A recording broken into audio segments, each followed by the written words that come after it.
let's get to it. And let's get to our exercise, our NBA mock draft. Now, this is one that what we think will happen. You can probably factor in a little bit what we want to happen as well to keep it spicy, but what we think will happen.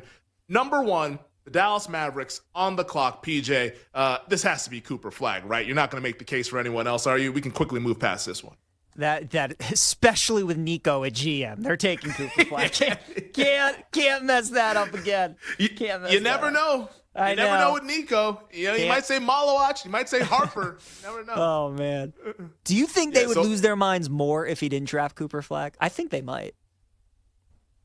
I don't think so because they love Luka so much.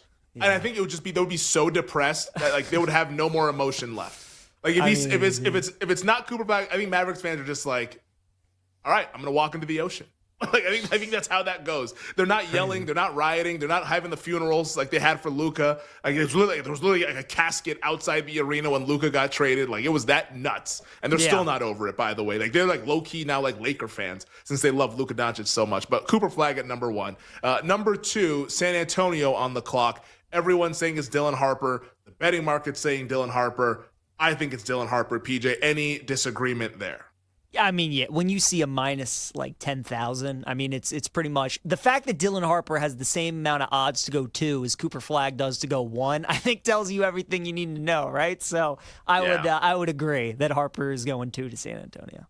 All right, so now is where the draft truly begins and it really gets interesting. 1 and 2, we already know.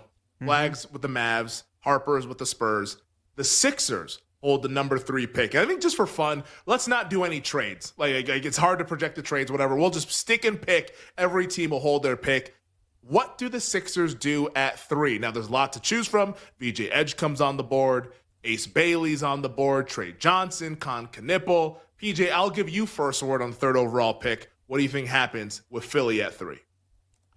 So we were talking with Jeff Goodman earlier on in the show, and he brought up Con Knipple. He thinks that's what the 76ers should do, is they should get Knipple at number 3. And when he said that, Femi, I kind of loved it. I'm like, that is what they need to do because they need stability. They need players on that team that they can rely on, that'll show up to work every day, that'll play 75 games a year. Obviously, they have so much invested in Embiid, and if they want to win the East, win the finals, they need him to be healthy, but they also need to bring in some guys that'll be there to play along Maxey during the regular season. The Paul George contract doesn't look like it's going to work out like they hope, but they still got a great coach in Nick Nurse. So I think it's going to be Knipple, right? Edgecombe's the big favorite. I think he's going to be good. Trey Johnson's a prolific scorer. I think he's going to be a decent player as well. Ace Bailey, obviously rumors that maybe that's just what the pick is going to be, what we thought it was going to be at the start of this process. But Con Knipple, Femi, especially if we're tying this into betting and getting his price at 6-1 plus 600, I think that's where Philly's going. So I would vote for Con Knipple number 3. I like it. I'll agree with that. I think Knipple is at 3. I think we're going to get a curveball at 3. I agree. Edgecombe, all the mock drafts are saying VJ Edgecombe and all the people that cover the league, which we respect. Those people are much, much more in it than we are.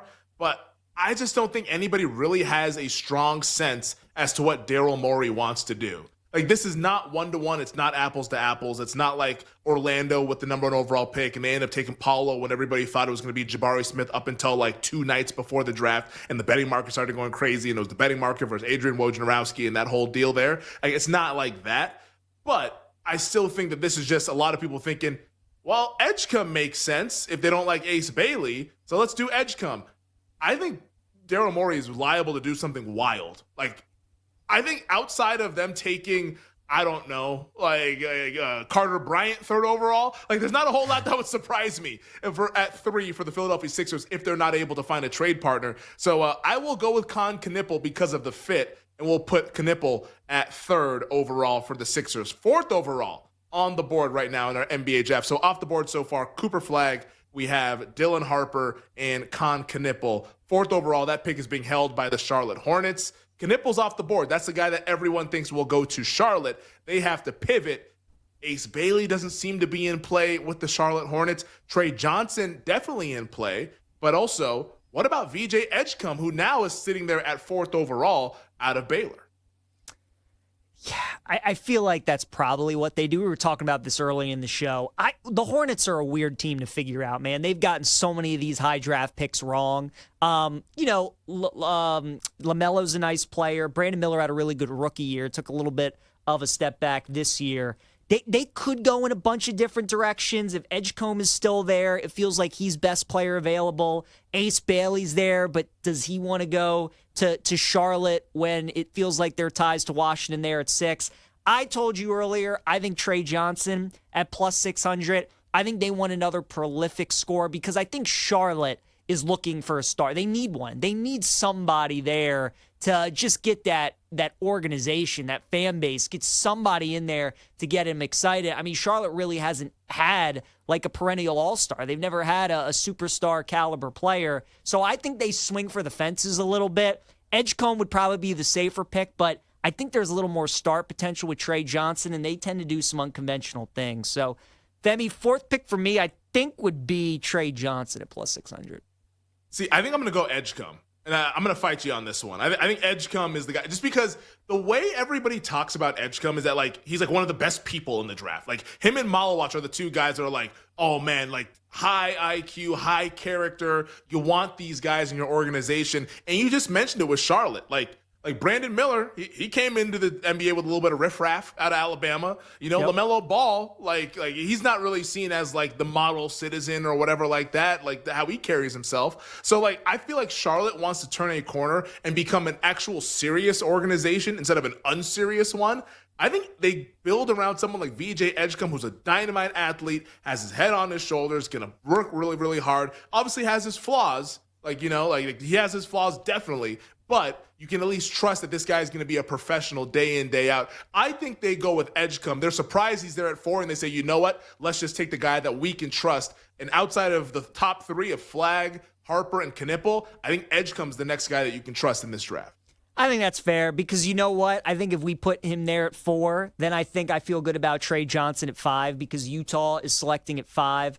And they really need a wing scorer. You know, their front court, I mean, they got Walker Kessler, who's a 7-footer. They got Markkanen with some size. John Collins, who's a great rebounder. So they're probably not going with Malawach at center. And then you got Sexton there at point guard, so they probably don't go with Jeremiah Fears either. Maybe they could go with Ace Bailey. But yeah, that's the interesting one. That is an interesting one, but, you know, their 2 leading scorers last year, Femi, for Utah were Markkanen and Collins. Collins played 40 games during last season. Markkanen played 47. They both averaged 19 a game. Sexton was 18 points per game. So I think they could go with another wing scorer, maybe bring Trey Johnson off the bench potentially. Bailey makes some sense too, but I would vote for Trey Johnson to go 5. So Trey Johnson is actually a co-favorite. He and Jeremiah Fears at plus 200 to be the 5th overall pick over at BetMGM. Like, I think it's between Johnson and Bailey. I would probably lean your way, Trey Johnson, as opposed to Bailey. But I mean, like Danny Ainge, I mean, it's Austin Ainge, I guess, is pulling the strings now in Utah, his son. I don't know if they would go the Bailey route. Like, it just doesn't feel like a guy that they would kind of go to. Because I remember, like, when Ainge had the pick when he was in Boston, and he was like, I do not want to take Markelle Fultz, even though Markelle Fultz was seen as like the prospect out of Washington. He's like, no, let's trade down. Let's go to 3, and we're going to draft Jason Tatum. And Fultz went 1, LaMelo went 2 to the Lakers, and then Jason Tatum went 3rd to the Boston Celtics, and the rest is history, as Tatum's an all-NBA guy perennially, and the rest of those guys are just kind of fighting for their lives in the league. I don't know if he will go with Asa Bailey. He's more unconventional. I could see Trey Johnson being the pick at 5. So let's go Trey Johnson at 5, which means, PJ, Ace Bailey has fallen out of the top 5. Going into this season in college basketball, he was the consensus number 2 guy. Coming out of the season, he was a consensus number 3 guy. And now here we are on draft eve, Ace Bailey still on the board with the 6th overall pick, which is being held by the team in the city where you reside, the Washington Wizards. Is it as easy as Ace Bailey, or do we see Bailey start to tumble down the board? No, I like Ace Bailey. I think if he's there, the Wizards are going to take him at number 6. You're getting great value there. A lot of people feel like he's the 3rd best player in the draft. You get an athletic kid, good defender with high upside as a potential scorer, especially in like the mid-range. So I think this fit and this pick fits the Wizards. If Bailey's there, I think he's going 6. You know what? I don't know if Ace Bailey will love this setup, Like when I think about it, because like what's reported that's out there, and it's being reported. We don't know if it's 100% true, but people seem to be echoing this, is that Ace Bailey, he wanted a promise and he wants to go to a team where there's a path to stardom. He's got a lot of veterans on this Washington Wizards team. And now, are they going to be there for a long time? We'll see. Washington's flexible. They can deal some guys. But CJ McCollum's there. Marcus Smart's there now. Chris Middleton is there, although Chris Middleton struggles to stay healthy, so you might not have to worry about him. And they just drafted Alex Sarr last year, the second overall pick. Like, there's not a whole lot of like, hey, Ace Bailey, you get 18 to 20 shots a night. Go have fun. Like, it doesn't seem like that's the situation in Washington, even though the team is bad. Like, I don't know if it's going to be 18 to 20 shots a night. It might be like 10 shots a night, which doesn't sound like that's the path to stardom either. So Ace Bailey, like maybe he's got a promise from the Wizards or whatever it is, but this doesn't seem like a pure situation for him to go out there and just try to get buckets, which is what it sounds like he wants throughout this pre-draft process. But I agree, Bailey at 6. The fall is not going to be outside the top 10. I would be floored if someone as talented as Ace Bailey were to be available outside the top 10. All right, number 7, which is interesting because these teams just engaged in a trade earlier this afternoon, that being the Pelicans and the Wizards. But New Orleans now on the clock at 7. So no Trey Johnson. There's no Ace Bailey. There's no VJ Edgecombe. Knipple went 3rd. What does New Orleans do at 7? There's still some guys out there. Jeremiah Fears is on the board still out of Oklahoma. Come on, Malawach, the center out of Duke, is on the board. Senge is still out there as well. Colin Murray, Boyles. Which direction do you think the New Orleans Pelicans go here, PJ? Femi, I really like this one. I think they're taking Derek Queen at 10-1. We were talking with Jeff Goodman earlier. He likes D Queen, so hear me out, right? Look at New Orleans roster. They got Jordan Poole now, DeJounte Murray. Oh, obviously the injury. You took Jordan Hawkins in the lottery a couple of years ago. You got Trey Murphy there. They got guards, so I don't think they go after Jeremiah Fears. New Orleans, they want kind of a 6'8", 6'10 guy that can do a little bit of everything. Zion did that for them. Brandon Ingram did that for them. And that's what Derek Queen is. At Maryland, he was college Jokic, Femi. He did everything. They ran the offense through him at 6'10", 6'11". We all remember the shot in March Madness against Colorado State. But Queen, I think, is exactly what New Orleans is looking for. A bigger guy that can handle, they can run their offense through him. He can give them assists. He can give them rebounding, scoring. Queen checks all the boxes. Get him at 10-1. I really like Derek Queen in New Orleans. And what's interesting, I'm reading a mock draft right now about Derek Queen and some of the intel that's out there about him. And it seems like he's a very polarizing player throughout league circles. And the reason why is that there are questions still hovering over his conditioning, his shooting mechanics, and competitive on-off switch. Sounds like a great fit in New Orleans, man. like they just did that with Zion. Yeah. they just did it. Like, oh, conditioning, you have issues with that? Oh, here's Derek Queen now. It fits right in with what they're all about. I like it. Let's get spicy. Derek Queen at 7 to the New Orleans Pelicans. All right, pick 8. Right now, pick 8 is being held, of course, by the Brooklyn Nets. What does Brooklyn do with a couple of guys? Fears, Malawach, those guys still on the board? Yeah, so I think they go with one of the top 2 guys. I think you can make a case for either one, for Malawach or for Fears. I think either one makes sense. I kind of think if these were the 2 options, Femi, I think they're going Malawach. I think they're getting the big man, the athleticism, defense, rebounding. I think they go Malawach.